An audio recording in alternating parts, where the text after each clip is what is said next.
So it's the last few hours for 2020 to come to an end, and man, it's been a long, challenging year. Of course, with this in mind and this time of the year we're all busy with family and friends, I still didn't want to slow down. I wanted to make sure I share something with you guys, and I thought maybe a quick video to go over some of the best watches that I've reviewed in 2020 and some of the ones I'm looking forward to for early 2021.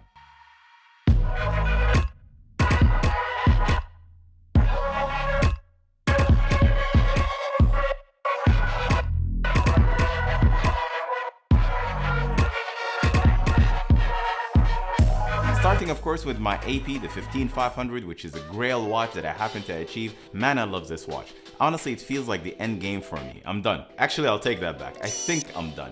Unless something interesting comes up. The Grand Tapisserie, the black dial, you don't see it around as much as a Rolex, and that's one of the things I really like about it. The bracelet by far is the most beautiful bracelet I've ever seen on a watch. Unbeatable in my opinion. While as the Nautilus bracelet is probably the most comfortable, I think the Royal Oak bracelet is the better looking one. Like 1,000 times better looking. Next to it immediately, it goes without a saying, of course, we can't talk about the 15500 without mentioning the 15202, based on a 2121 caliber that is based on a 920 GLC movement. I'm not gonna go much in details. There is a full video about it in the channel where I go over the 15202 and the 15500 next to it. It's got even a much more elegant looks than the 15500 due to the fact that of course everything is reduced, the case is thinner, the bracelet feels a little bit thinner as well, which means it's a much more delicate watch to handle, but in the same time it means it's the much more elegant looking one out of the two. And it's the closest one to the original A series with no shadow of a doubt, of course.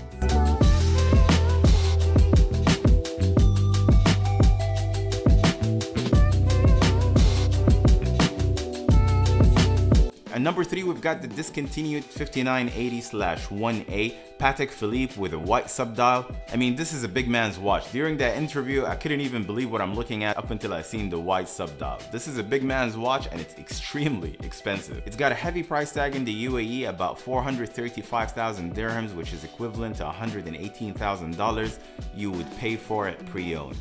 On the same brand, of course, you've got everyone's favorite, the 5711 Patek Philippe. It goes without a saying. I mean, I don't know if you guys agree with me or not, but in my opinion, this is one of the most hyped watches of 2020. We've seen the prices go up and then go even further up and then further up. They came down a little bit and then they stayed there, which is still at double of its retail price point. But as the saying goes, you actually never own a Patek Philippe, you merely look after it for the next generation. The one thing that I couldn't help but to address about the 5711, particularly about the stainless steel at this high retail price, not that you can get it on retail or anything like that, you expect everything to be perfect, but that's not the case. The clasp really takes a lot of efforts to open and close, and some people say that it's completely secure once it's locked, but I did meet someone that had some serious issues with the clasp. It became basically undone every time he moved his wrist, and did take it to Patek Service Center where they did look after the clasp and they did tighten it a little bit. It was fixed, but at the end of the day, it's not what you would expect from a $32,000 watch at retail. I mean, that's the last retail price I remember anyways. But of course, I still couldn't skip that it's an elegant, detailed looking watch and one of the coolest watches that I've actually had the chance to review in 2020. At number 5, we've got the Root Beer two-tone that doesn't scream black and brown bezel, and its weight. I really like it. This is probably the only two-tone from Rolex that is steadily going up in value, and you could pretty much see why.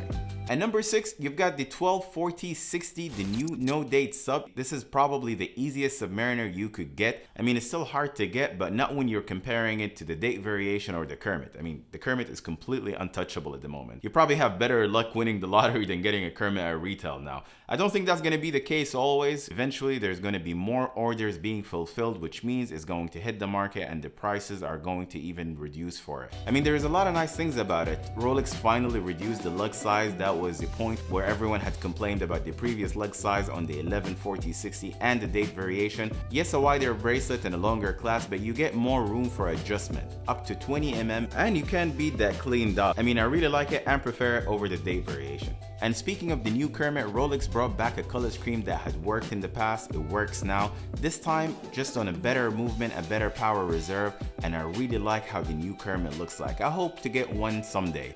Now, two watches that I'm extremely excited about reviewing in early 2021 is Patek Philippe's new weekly calendar. That's the 5212A and the 5712. Basically what it is, it's an advanced calendar movement from Patek Philippe that accounts for the day, month, and the week. It doesn't take itself seriously, with an off-white dial and a font that almost looks like it's handwritten. And what's really getting people to speak about this watch is the fact that it's stainless steel Calatrava. Patek hasn't made a stainless steel Calatrava since the limited edition Pilot Calatrava 5520A in 2017, and then before that it was the one in 1970s. So it's a big comeback on this classic watch in a way. This watch is also very difficult to get, with a huge growing demand for it. The fact, of course, that it's made out of stainless steel. In the same review, I also had the opportunity to putting it next to one of the most iconic Nautilus models, the 5712. We had a lot of fun in that interview, and I'm really excited to share it with you guys early next year.